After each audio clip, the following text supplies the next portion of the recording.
Welcome back. I had a game on Lichess not too long ago that ended in a draw, and it felt odd to me, like maybe it shouldn't have, and I'm going to go back through it and try to figure out what I could have done differently, and or what my opponent could have done differently. And so let's take a look. All right, here in this position, this is after 14 moves.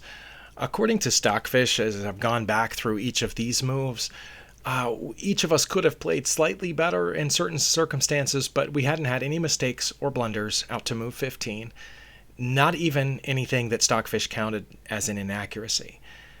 But here, after 14 moves, I've never had an advantage. I'm playing with the black pieces. My opponent has had a very slight advantage, as white usually does in the openings, the whole time. And I didn't know that, of course, as we played, but I thought I was doing well. And here, the opponent had just lined up these two pieces coming down here, and I'm not sure exactly why, but I moved my bishop out of the way, thinking, to guard this square.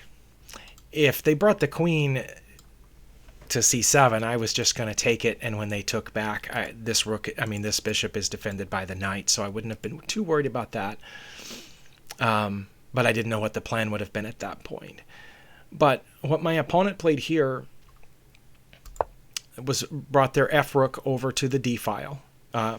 This is technically a semi-open file because these aren't pawns, so I guess that makes sense. It's they already have full control over the only completely open file, and for their perspective, this is a semi-open file, so it makes sense to put the rook there. I don't know if they were planning on pulling this bishop back to help protect the king, and maybe putting this knight up here in order to free this rook. Whatever their plan was, right here, they offered me a draw. And I thought it was very strange to have offered a draw this early in the game. 15 moves, and as far as I could tell, neither one of us has made any mistakes or blunders. We're completely even on material. We've each lost a knight and a bishop. Each have one knight and one bishop remaining. I don't have a C or B pawn, and they don't have a C or D pawn. So we're completely even. I don't feel like I'm in incredible danger at this point. I was considering possibly bringing this rook over here to help with the battery. I was also thinking of bringing one of my rooks to the C file to contest their control over it, since the other rook would guard that square as well as the bishop. And with their queen at the front of that, But anyway, I thought about their draw for a few seconds and declined it. Another interesting thing about this position for me, to help you get the whole story, is this is a 10-minute rapid game, and neither of us have used a whole minute yet. We've both played out to here to 15 moves in less than a minute with no increment. So I've used 50 seconds. They've used 51 seconds. And there we are. So now when I do look at Stockfish, let's do that. It does say that the composition is equal. I used to say it's drawn, but that I think what Stockfish is saying is that it's equal. It's not the same as a drawn position, which is a forced draw. But anyway, the engine actually says my best move is to bring the f-rook to the c file, which is one of the things I had considered. It does not say that bringing my a-rook is the best. And I see that now. If this one is here, then this one can go here, maybe. Assuming, at some point they move their queen out of the way. And in fact, that's what it says would happen. If I played the f-rook to the c file, their queen would step back. But I played the wrong rook there. That you can't see my clock here, but it shows I spent almost 30 seconds on that move. That most of that was considering their draw offer and trying to guess, is it completely drawn? And here I thought, no, it's not, because now they stand to lose their queen for a rook and a bishop. If they come down here and I take, and they take, and I take, well, if it went that way, they would lose their queen and a rook for a rook and a bishop. So I assumed they would move their queen back. And in fact, that's what Stockfish says they should have done. And it was actually the first mistake of the game for them to play this. Of course, I didn't know that at the time. I thought, okay, they've moved their queen out of the way. And, well, my rook is double defended here, so I'm not too worried about them coming down, because if they did, I would end up with control of the c-file. So I can let that stand. And it turned out I was right to take their queen here, which is what I did. And they were right to take back with their knight. But then I repaid my opponent's mistake with one of my own. I'm supposed to let this c-file devolve back to them. Stockfish is saying I maintain the only move that maintains the advantage that I have here is to move the rook to the b file, because this knight's undefended. And that would, of course, threaten that knight, and they would probably move it to here, is what Stockfish says. But if they did that, I don't know. I did think that if I captured and they took back with their rook, I could put my other rook over here. But it turns out that feeds back into what my opponent apparently wanted this whole time, which was a draw. And so that's what I did, and that turned out to be a mistake. So what I should have done was this. Let's see what happens now. Okay, their only move that doesn't give me an even better advantage is to go here, which threatens my bishop, but my bishop is protected. So I don't know if I should be too worried about that. Stockfish says, again, the only move that does not lose an advantage is to take the pawn, because my rook went through the knight to the pawn. So now if they capture here, I still maintain my advantage. Of course, if they capture there, I would capture back. I think if that happened, they would bring their rook down here, and then I would have to put the knight back. I assume. It seems like the only reasonable place to put it. But so they have several different moves here, like e4, which I guess counts as counterplay. That spot is defended by two pieces. So if I attacked, I don't know. It gets fairly complicated here. But that would have been my best move after playing this best move. But here, again, only one move to maintain the advantage. And again, only one move to maintain the advantage. Perhaps if I had known that I had an advantage, I would have done that. I think I should have seen that both of these pieces are undefended. And that I could have at least won a pawn out of that situation. Well, I did not see that. Okay. But what I actually did play, of course, was rook capture c1. And their only reasonable move is to capture back. Well, now it says, Stockfish is still saying these two pieces, neither one of them is guarded. So now put this rook over here, since you didn't put the other one over there. It's the only move that maintains equality now. And I give my opponent a slight advantage by playing what I played. Well, they captured it, and I captured back. And they played one of their two best moves. But now it's starting to look a little bit more like a draw to me. And I thought, well, maybe I should have taken the draw. The opponent and me were rated 1 point apart, so about equal. And then my opponent sent me a message in the chat here, which I tend to ignore the chat, but I happened to see the little number pop up, and I looked, and they had two messages. The first one said, "No draw, huh?" And then the second one said, "Same color bishops. Does that mean nothing?" Okay, I assume they were referring to the idea that certain colored bishops tend to draw in an endgame, but I was pretty sure that that's opposite colored bishops tend to be drawish. Not always, obviously, depending. Somebody might have a pawn advantage, somebody might have a better placed king, and so on. But I hadn't heard that the same color bishops tended to be drawish. And so I thought about, like, what does that message even mean? They've still used less than a minute of their 10 minutes. And I again used that 30 seconds to consider their draw offer, but I haven't used many seconds since then. We're playing very quickly because a lot of these moves seem obvious. Here I'm supposed to put the bishop back where it was. They no longer have a rook or a queen, so I don't have to worry about being mated on the back rank. I need to put the bishop here, which I guess could eventually come here or something. Not sure entirely why that was such a big idea. But what I thought was I could start advancing this pawn. I can't advance it twice yet because the knight is there, but I can advance it once because my bishop is here. That turns out to be a blunder. My first blunder of the game. And yeah, again, what I should have done was either this or start bringing my king. Well, my opponent has clearly started bringing their king. That should have been a symbol to me. But I wasn't sure exactly what to do, so I played that after considering it for only 3 seconds. And my opponent's best move now is this, which makes sense. It puts 2 pieces on that pawn. I guess it makes sense, but then it doesn't, because then I would just move the pawn forward, right? I don't know. Yeah, that's what Stockfish says. Okay, yeah, if they played their best move, I would go here, and Stockfish would say they have a +4 advantage. +4. So maybe at this point, if they had seen Stockfish, they would have been glad that I declined the draw offer. But they played their next best move, which gave away some of their advantage, which was continue bringing their king. And now I'm supposed to play knight to d7. Or a second ago, it wanted me to play bishop to d7. Well, now I can't play bishop to d7 because that would give up the pawn. Oh, but I did play knight to d7. Okay. Well, good. But they still have a +2 advantage.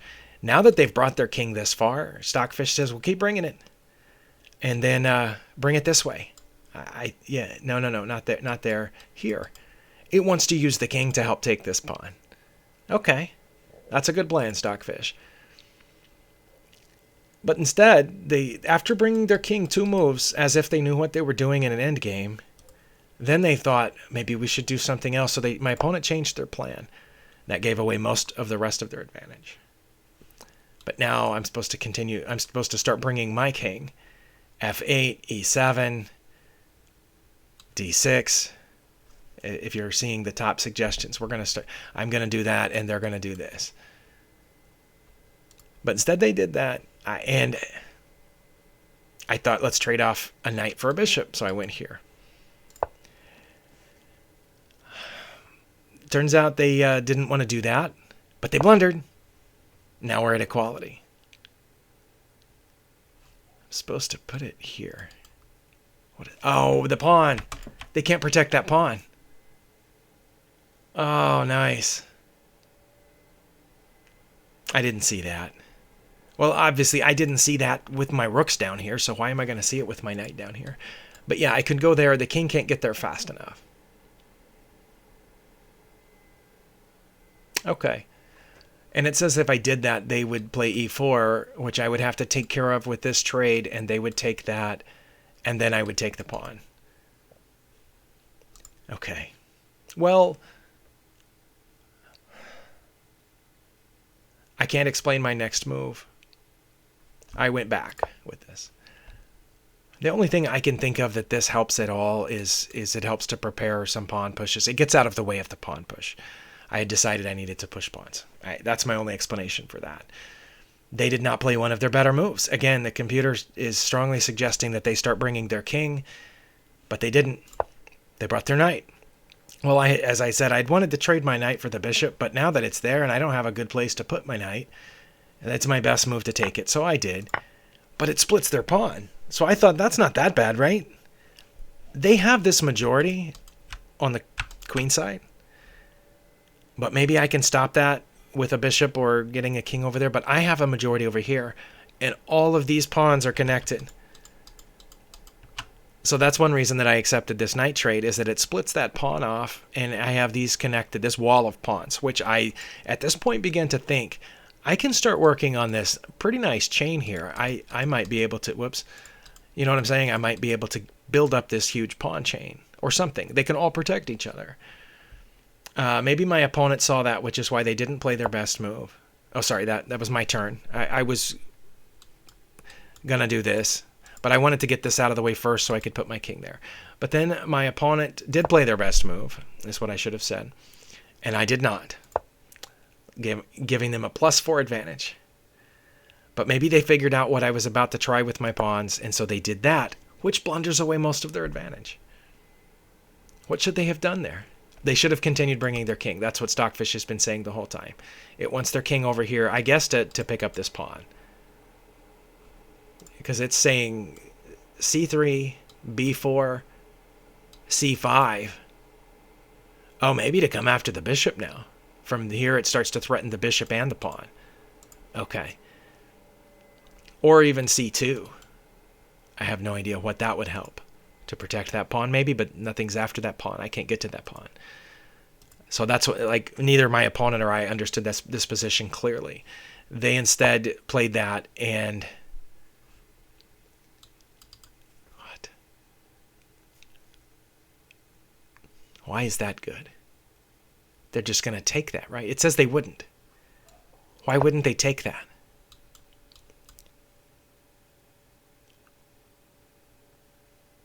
Look at that. They would just do this. Oh, because this pawn's undefended now. But then wouldn't I just defend it? Yes, I would.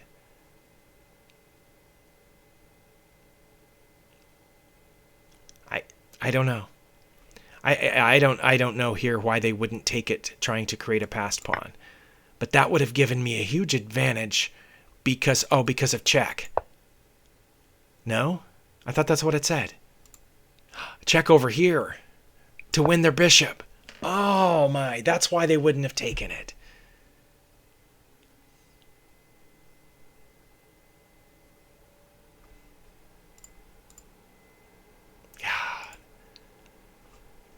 Okay, so that's why Stockfish is saying this is my best move, because they won't take it, because this pawn gets out of the way of my bishop. Because their king and bishop are on the same diagonal. Okay, so I learned something. Okay, that's nice. Well, I didn't see that, but I was still thinking of my nice pawn chain, so I played this, guarded by the H pawn, intending to do this. And they're supposed to continue with their king walk over here. But they didn't. They saw what I was thinking of.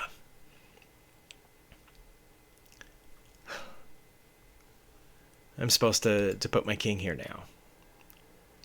Kings in the end game, you've got to bring them. But I didn't. I checked. That's a blunder. And the reason it's a blunder is because it forces their king to go where Stockfish wanted it to go anyway. But my opponent didn't go that way. They went the other way. Inexplicably. They really wanted the draw, apparently. But I understand their thinking here. Because I have split their pawns, this kind of functions as a really important and fragile pawn protecting these two, I guess. Maybe that's why they went that way. But yeah, they did not do what Stockfish wanted. Okay, so now I'm supposed to play g5. But that defeats the whole purpose of my plan. My plan to get this beautiful pawn chain, which I can't do now anyway, because... Okay, what would this do, though? Wouldn't they just take it? Again, they would. And I would take back.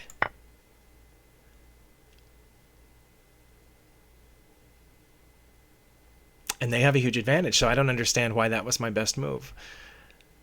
Because these four pawns kind of cancel each other out, I guess, and then I have a majority in the center. It's the only thing I can think of here. They can't get their king through there either.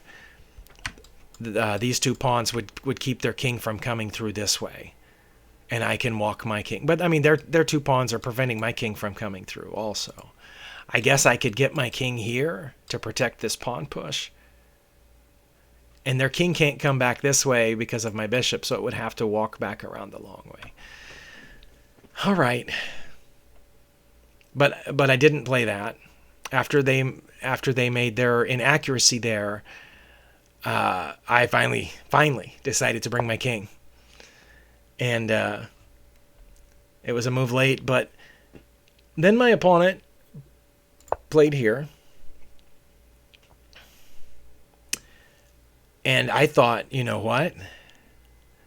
If they take this, if I don't take, and let them take me, they have a clear majority over here, and they can get their king there just as fast as I can.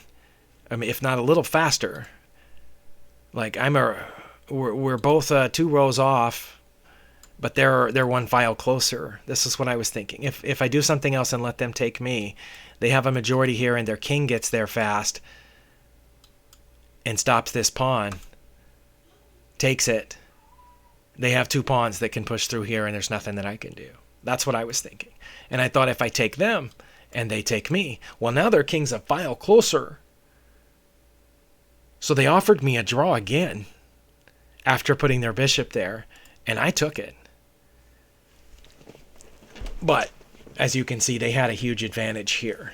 I should have just let that stay. It says I should have played g5 again. But again, they have a huge advantage. And they didn't know it. They offered to draw and I took it. So I was right. I correctly evaluated this position, that once they take this, these two pawns are going to push through. And because you can see, if you follow the line out here, we're going to race our kings over there. In fact, can we see this whole line? This is what Stockfish is saying is going to happen. I'm going to have to divert my king to take that center pawn, and there's nothing I'm going to be able to do. Sorry, it goes to here. They're bringing their A and B pawns. Anyway, this was just a very strange game, especially since they offered me the draw as early as move 15 here.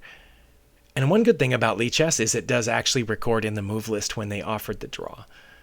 White offers draw. If I had only known that after this I had an advantage, I might have played differently. Playing that rook to b8, that could have changed the game, but I think I still might have messed that up. I don't know. But yeah, so we got to this position. They offered the draw again, and I took it. I guess they just did not feel comfortable trying this endgame, but I was pretty sure I would lose this endgame. I've been studying endgames. Maybe they haven't. Maybe they've been studying tactics, and that's why they got to this position. But anyway, thank you for sticking with me through this analysis, if you can call it that. I was just trying to figure out what went wrong here, but I really don't understand what went wrong here. I just know that I did the right thing by accepting the draw. Thank you for watching. We'll see you next time.